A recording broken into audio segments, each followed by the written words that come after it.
Driving around, I usually don't listen to the radio. I usually turn the radio off because most of the stuff I don't really care about. But yesterday I happened to have the radio on, and the 15 minutes or so coming back from an appointment back at the house, it seems like I heard 20-something refi ads. Oh. So I actually started paying attention because I heard so many of them. And for residential mortgages, the interest rates apparently have dropped to the lowest in 3 years. Oh, that's good. So that's like 4 drops now in the last 4 or 5 months? Well, did we have 3 rate cuts in 2025? I thought there were 3. So the mortgage market has dropped along with the interest rate, but yeah, lowest in 3 years. That's great. Now, is that residential specific, or you think it's also in the commercial space? I think that if commercial and multifamily hasn't already done it, that they will do it pretty quickly. They usually all drop in tandem, and I think that is a function of the money supply that's out there, the money that people now have access to at a lower rate. But of course, every single deal is dependent on someone who has the cash, how much risk is involved. So the lower the risk, the lower the rate. Yeah. The higher the risk, the higher the rate. So,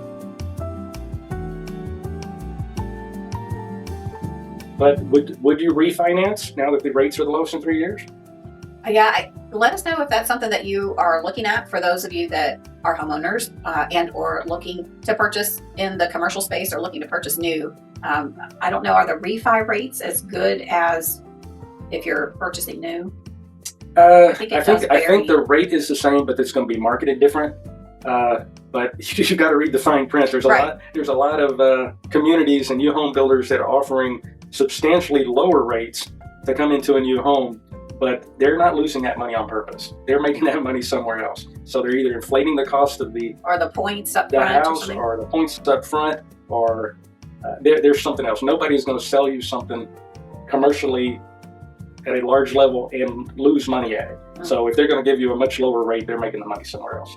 Ah. So, but refi, if you got a loan 20 years ago, 15 years ago, you probably are not even interested. If you've got a loan when it was at 8 or 9%, you're probably interested. But take a look at what it's going to cost you to refinance. Yeah, that's what I was going to say is kind of how do you determine if you should or shouldn't refi? Because it's usually, if it's 3 or more point difference, 3 more percentage difference, but then again, you have to look at the points that you got to pay and any other closing costs. And if you think you're going to be moving in the next 12 months, there's no reason to pay all the costs to refinance.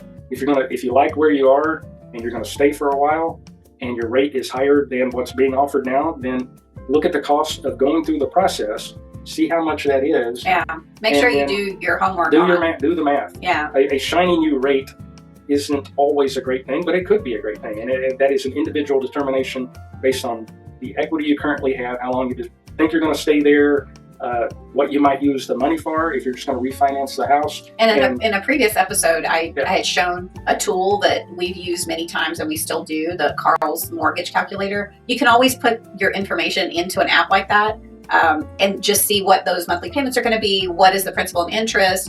15-year versus 30-year. You can kind of adjust all of that if you're making extra payments. For example, if you have a mortgage right now and you're seeing something that might be lower, what would it mean to you if you were to take that lower rate and then maybe pay a little extra every month? What does that do not only to your daily budget, monthly budget, but what does that do to that mortgage, and is it worth doing? So yeah, there's tons of factors, but usually if the rate is 3 or more point difference, so you've got a 10% rate now, but you're looking at a 6 or 7% rate, it might be worth looking at to see if it's valuable to you to do the refi. It may be, but a blanket statement that you should refi because the rates are lower can't do it. Yeah, that's not a. But it's not a one size fits all. No. So it does vary. But the good news is interest rates are down again. Yeah, so for first time home buyers, it's great news. Good opportunity.